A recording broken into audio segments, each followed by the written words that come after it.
Hey, this is McKay with McKay Strength and Striking. So I want to look at the Karambit today. Karambit, particular tool. Its traditions are, I believe, from the seaports.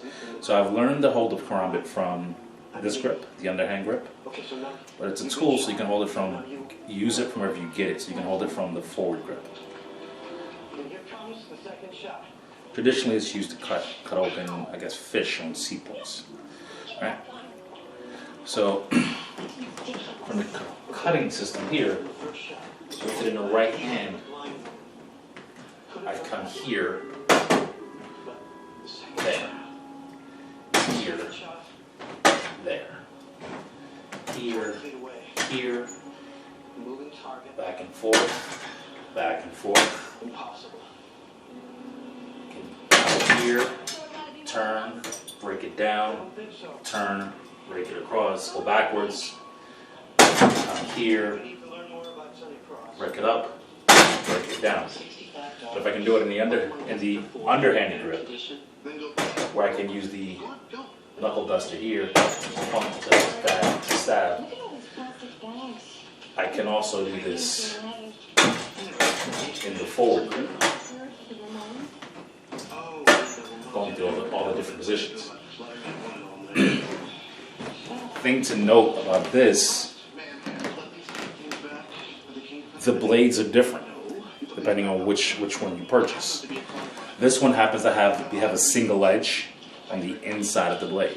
There are Karambits that have a double edge. So with that in mind, the reason I have this one with the single, honestly, because it's safer for me to manipulate. Because I know the blades here, this is much more of a, obviously the inside can cut, the point can puncture.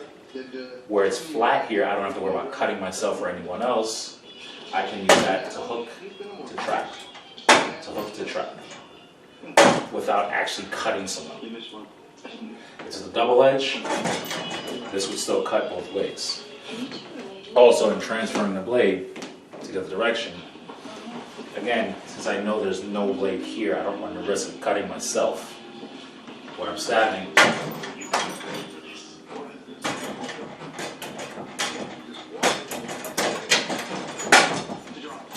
hooking and grabbing, because it's circular.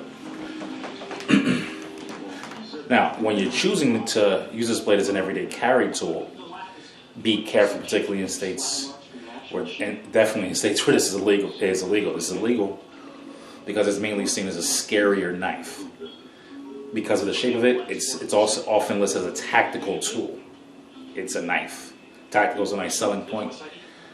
But as far as carrying it on an everyday basis, is it a decent multiple use tool like a knife really is? Absolutely.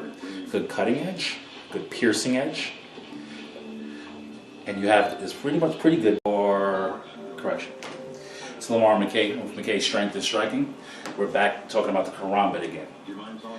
So there's a reason I prefer to stick with the same number system consistently, because it leads to less confusion when teaching.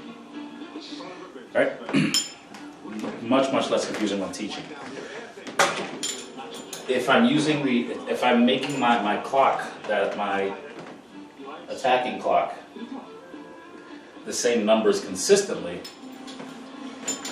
then whatever tool I use, whatever grip I use, I may make it larger, I may make it smaller, it's easier to adapt. So for here, when I use this, if my clock is 1, 11, 3, 9,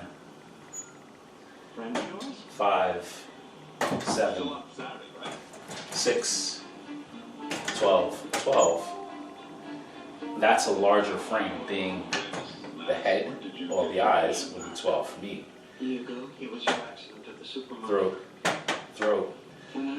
If I make that clock smaller and bring the 12 to the front of the throat, really the epiglottis here, I'm going to have to open up the head to get to the other glass and come back. I just shrunk the clock. So I bring that 6 all the way to the solar plexus. It's there. Not bad.